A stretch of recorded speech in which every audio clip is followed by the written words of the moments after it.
الحمد لله رب العالمين والصلاة والسلام على سيد الأنبياء وأشرف المرسلين وعلى آله وصحبه أجمعين أما بعد فأعوذ بالله من الشيطان الرجيم بسم الله الرحمن الرحيم اقرأ باسم ربك الذي خلق الإنسان من علق اقرأ وربك الأكرم الذي علم بالقلم علم الإنسان ما لم يعلم۔ حضرات علماء کرام، دانشوران قوم و ملت، مختلف طبقات کے ذمہ دار احباب اور میرے بھائیوں دوستوں، آج ہم سب کے لیے بہت ہی خوشی اور مسرت کا دن ہے کہ آپ کے اس علاقے میں شیخ الہند کے نام پر لڑکیوں کا ایک ادارہ دینی تعلیم کے ساتھ دنیاوی تعلیم کے نظم کے ساتھ قائم کیے جانے کا ارادہ کیا ہے، اور اس کا سنگ بنیاد حضرات علماء کرام اور مشائخ اعظام کے ہاتھوں رکھا گیا۔ تعلیم انسان کے لیے ایسے ہی ضروری ہے جیسے کہ کھانا اور پینا ضروری ہوتا ہے۔ یہی وجہ ہے کہ قرآن کریم نے نبی اکرم صلی اللہ علیہ وسلم پر جو سب سے پہلی آیت قرآن کریم کے اندر نازل ہوئی وہ ہے جس کو میں نے ابھی ذکر کیا آپ کے سامنے، اقرأ باسم ربک الذی خلق۔ نبی اکرم صلی اللہ علیہ وسلم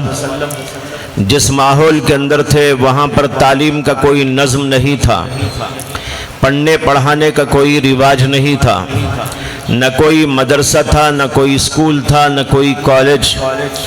اس ماحول میں اللہ کے نبی علیہ السلام تشریف لائے، اور وہاں سب سے پہلی وحی جو اللہ کے نبی علیہ السلام پر نازل ہوئی ہے وہ یہ ہے، اقرا، پڑھو۔ یعنی ہمارا دین سب سے پہلے پڑھنے کی تعلیم دیتا ہے۔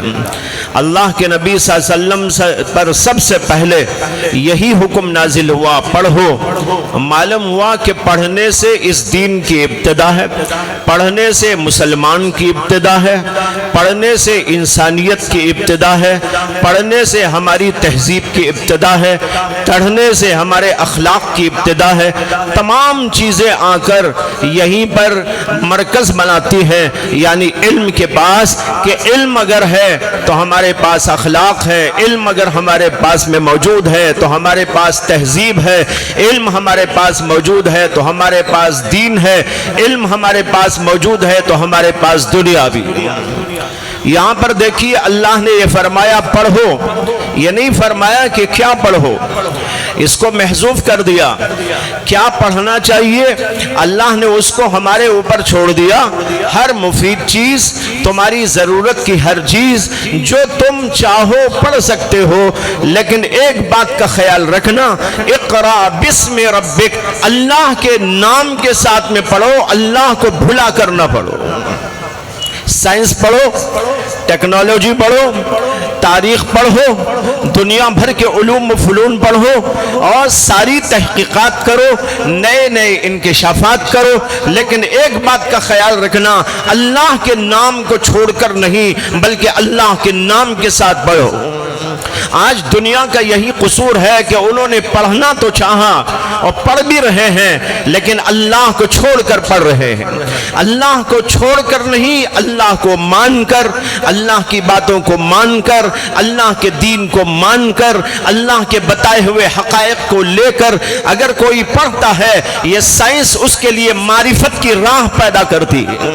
یہ علوم ٹیکنالوجی کے اور سائنس کے ایک انسان کو اللہ سے ہمکنار کر دیتے ہیں، اللہ کی معرفت اس کے قلب کے اندر اجاگر کرتے ہیں، وہ اللہ سے قریب ہو سکتا ہے، لیکن اس وقت جب کہ وہ اللہ کو مان کر اور اللہ کی بات مان کر، دین کو مان کر اس کے اوپر چلتا اور قائم رہتا ہے، تو اللہ تبارک و تعالیٰ اسی ذریعے سے اس کو کہاں سے کہاں تک پہنچا دیتے ہیں۔ یہی تو وجہ ہے کہ قرآن کریم کے اندر جگہ جگہ حکم دیا گیا، زمین پر غور کرو، آسمان پر غور کرو، سورج و چاند پر غور کرو، کھیتیوں پر غور کرو، سمندروں پر غور کرو، یہ ساری چیزوں پر غور کرنے کا جو حکم دیا گیا ہے، یہ حکم کا مطلب یہ ہے ان چیزوں کو پڑھو۔ تم سائنس پڑھو جس کے اندر یہ سب کچھ تم کو پڑھایا جاتا ہے، یہ سارے علوم پڑھ سکتے ہو، لیکن ان ساری چیزوں کو پڑھ کر تمہیں اللہ تک پہنچنا چاہیے۔ اگر تم ان چیزوں کو پڑھ کر اللہ تک نہیں پہنچے، نہ تمہارے اخلاق صحیح ہوئے، نہ تمہارے اندر دیانتداری پیدا ہوئی، نہ تمہارے اندر بہترین چیزیں اور اعمال پیدا ہوئے، اور تم اللہ سے روک کر دنیا کی زندگی گزارتے رہے، اس سے کوئی فائدہ نہیں ہوگا۔ فائدہ اس وقت میں ہوگا جب ان علوم اور فنون کے ذریعے اللہ کی پہچان اور معرفت اپنے اندر پیدا کرے گا۔ بھائیو بزرگوں، بہت خوشی کی بات ہے کہ یہاں پر ایک ادارہ آپ کے علاقے میں قیام کیے جانے کا فیصلہ کیا۔ حضرت مولانا مفتی خورشید صاحب دامت برکاتہم نے اس تحریک کو چلایا، المیزان گروپ کے نام سے تحریک چلا کر اس کے ذریعے سے یہاں پر ایک ادارہ قائم کرنے کی کوشش کی جا رہی ہے۔ یہ بہت ہی خوش آئند اقدام ہے، یہ امت مسلمہ کے لیے ایک بہت بڑا قدم انہوں نے اٹھایا ہے۔ آپ لوگوں کو، آپ کی بچیوں کو اور دین سے بے راہ لوگوں کو دین کی طرف لانے اور دنیا سے بھی ہمکنار کرنے کے لیے دنیاوی علوم و فنون پڑھانے اور اس کے ساتھ دینی علم سے ان کو آراستہ کرنے کے لیے یہ ادارہ قائم کیا جا رہا ہے۔ میں دعا کرتا ہوں کہ اللہ تبارک و تعالی اس ادارے کو جلد سے جلد تکمیل تک پہنچائے اور اس کے فیوز و برکات کو عام و تام فرمائے، اور حضرت مولانا نے جو ارادہ کیا ہے اللہ تعالیٰ اس کی تکمیل کے اسباب پیدا فرمائے، اور جو لوگ ان کے ساتھ میں کام کر رہے ہیں اللہ تبارک و تعالیٰ ان سب کو ان کے ساتھ مل جل کر آگے تک کام کرتے رہنے کی توفیق عطا فرمائے۔ میں بہت ہی خوشی اور مسرت کا اظہار کرتے ہوئے اور مولانا کو مبارکباد پیش کرتے ہوئے، ان کے ساتھیوں کو مبارکباد پیش کرتے ہوئے اپنی جگہ لیتا ہوں۔ اللہ تبارک و تعالی ہم سب کو دین پر استقامت عطا فرمائے اور دنیا کے منافع اور برکات بھی عطا فرمائے۔ وآخر دعوانا ان الحمدللہ رب العالمین۔